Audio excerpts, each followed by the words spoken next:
दोस्तों આગળ વધીએ પહેલાં સબસ્ક્રાઇબ બટન જરૂરથી દબાવો અને હા બેલ બટન પણ દબાવો જેથી દરેકે દરેક વિડીયો જલ્દી મળી શકે।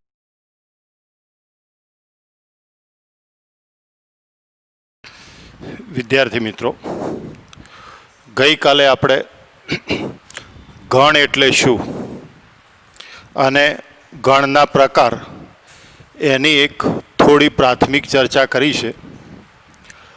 હવે આજે આપણે થોડા થિયરી ભાગમાં આગળ વધીએ, પછી મિત્રો સ્વાધ્યાયની શરૂઆત પછી કરીએ। એટલે ગઈકાલનું લખાણ, આજે જે લખાવું એ લખાણ, એ બધું એ તમે થિયરીના अलग चोपड़ा में लगता रहो। हवे आपणे गईकालनी कोई डिटेल में चर्चा नहीं करता, कारण के गई काले कशु लोबू चाल्यु नहीं आपणुं। पण आजे आपणे जे टॉपिक शुरू कर दीए के गणने दर्शावा माटेनी रीत, के गणने अलग अलग बे रीते दर्शावामां आवे छे। तमे ध्यान राखजो मित्रों, आ बधी छे ने प्राथमिक चर्चा छे, आ कोई गोखवानुं नहीं, खाली समजवा माटे। तो के गण ने तमे अलग अलग बे प्रकारे दर्शाई शको छो। पहली रीत छे यादीनी रीत। तो जो मित्रों,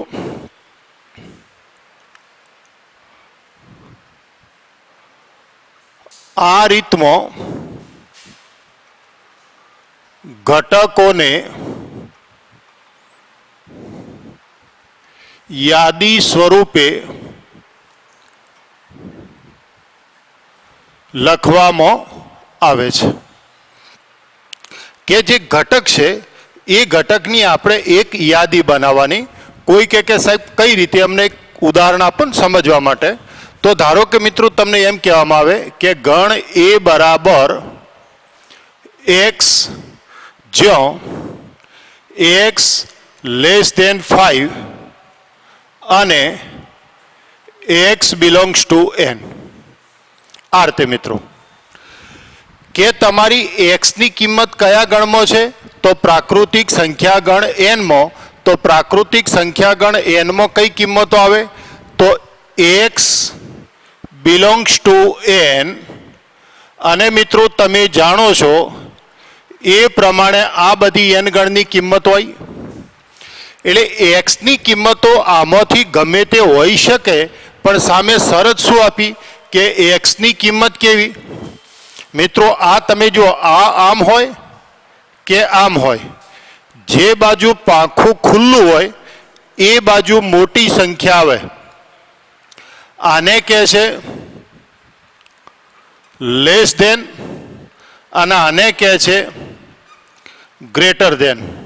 जोजो मित्रों, एटले लेस देन नो संकेत होय चाहे ग्रेटर देन नो संकेत होय, जे बाजू पाखुं खुले तो खुलता पाखामां मोटी किंमत अने बाकीनी नानी किंमत। तो हवे तमे जुओ मित्रों, पाखुं आम खुल्युं छे एनो मतलब 5 मोटा एक्स नाना। तो एक्स नी किंमत केवी? 5 करतो नानी। तो मित्रों 5 करतो नानी केटली किंमत होय? तो 1 2 3 4। आ रीते मित्रों एटले के आ रीत में घटकों यादी स्वरूपे लखवामां आवे छे। एक यादी बनावीए छे। जेम आपणे कोईपण एक सामाजिक प्रसंग करता होईए, सारो के नरसो, तो ए प्रसंगनी अंदर आपणे कोने कोने आमंत्रण आपवुं छे तो एनी पहेला आपणी पासे यादी होवी जोईए। कोईपण धंधो होय, ए धंधानो आपणे शुभारंभ करता होईए तो आपणे कोने कोने आमंत्रण आपवुं छे तो एनी आपणे एक यादी बनावीए छे। ए रीते अहींया घटकोनी शुं बनाववानी छे? यादी।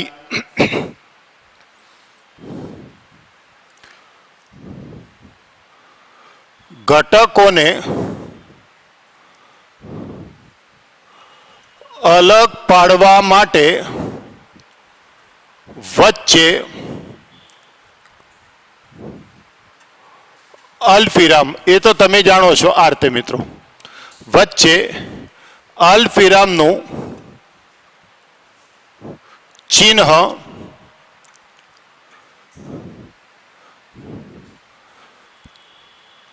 करवामां आवे छे।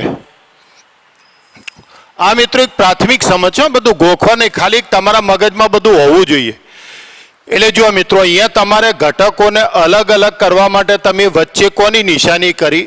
અલ્પવિરામની. આગળ વધુ. આ રીતમાં એકનો એક ઘટક આ રીતમાં એકનો એક ઘટક બીજી વખત લખવામાં આવતો નથી મિત્રો. આ સૌથી અગત્યનો મુદ્દો છે. જોજો મિત્રો કે ધારો કે તમારો ગણ છે, એમાં ધારો કે એક આ ગુડ શબ્દ છે,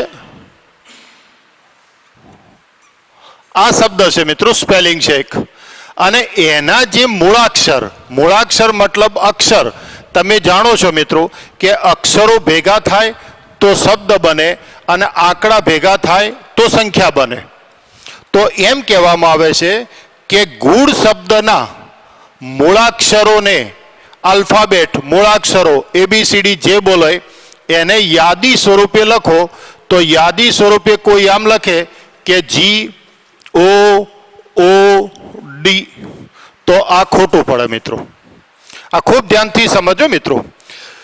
ગુડ શબ્દના અક્ષરોને યાદી સ્વરૂપે લખવાના હોય તો કોઈ કે G અલ્પવિરામ O અલ્પવિરામ O અલ્પવિરામ D, તો ના લખાય મિત્રો. કેમ? તો કે O કેટલી વખત આવ્યો? 2 વખત આવ્યો. જ્યારે યાદીની રીત શું કહે છે કે એકનો એક ઘટક બીજી વખત લખવાનો નહીં, તો મિત્રો આની સાચી રીત શું? તો GOD, આ સાચું.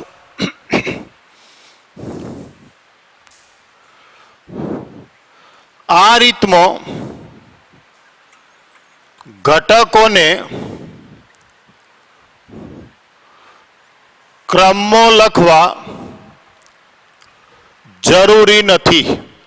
ખૂબ ધ્યાનથી જોતા રહેજો મિત્રો. એક ખાલી સમજ માટે લખાવશો બધું.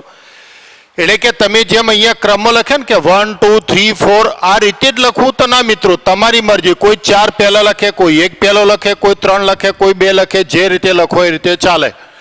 તમે જો અહીંયા ABCD ના સંદર્ભમાં જુઓ તો પહેલો D આવે કે ના આવે? પણ એવો કોઈ નિયમ છે નહીં. તમે ગમે તે ઘટક પહેલા લખો, ગમે તે ઘટક પછી લખો, તમે ઉલટ સુલટ ઘટકો લખી શકો. આ ધ્યાનમાં રાખજો.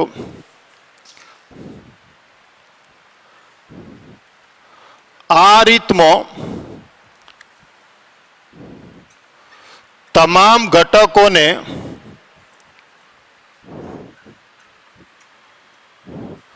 ધનુષ કૌંસ એટલા રહે, જેને તમે છગડીયો કૌંસ કહો છો. ધનુષ કૌંસમાં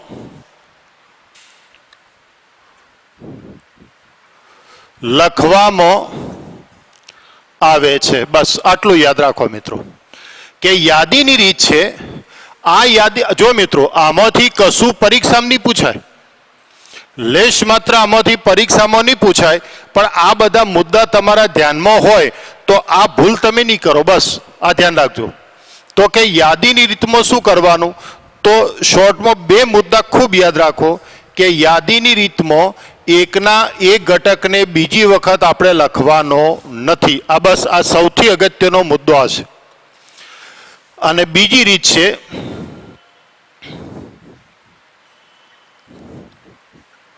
ગુણધર્મની રીત. તો હવે મિત્રો આની કોઈ લખાણ લખવાની જરૂર નથી કે આ રીતમાં શું કરવાનું છે. તો તમારા જે ઘટકો છે એને એક સામાન્ય ગુણધર્મની પરિભાષામાં લખવાના છે, પણ એ તો જેવો દાખલો એવું લખાણ છે. એટલે આની આપણે કોઈ ચર્ચામાં જતા નથી. જ્યારે સ્વાધ્યાયના દાખલા ગણીશું એટલે યાદીને ગુણધર્મમાં લખશું, ગુણધર્મને યાદીમાં લખશું. આ રીતે મિત્રો આ જે લખાણ લખ્યું એ કહેવાય યાદીની રીત, અને આ જે લખાણ લખ્યું એ કહેવાય ગુણધર્મની રીત. બસ આટલું યાદ રાખો કે તમને કોઈ ગુણધર્મના સંદર્ભમાં લખ્યું હોય તો આ ગુણધર્મની રીત કહેવાય, અને ઘટક સ્વરૂપે લખ્યું હોય તો એ યાદીની રીત કહેવાય. તો હાલ પૂરતું આટલું યાદ રાખો કે ગણને દર્શાવવા માટેની રીતો કેટલી મિત્રો? તો 2. કઈ કઈ રીતો? તો કે યાદીની રીત અને ગુણધર્મની રીત. અને આ લખાણ તમે સમજવા માટે લખી નાખો.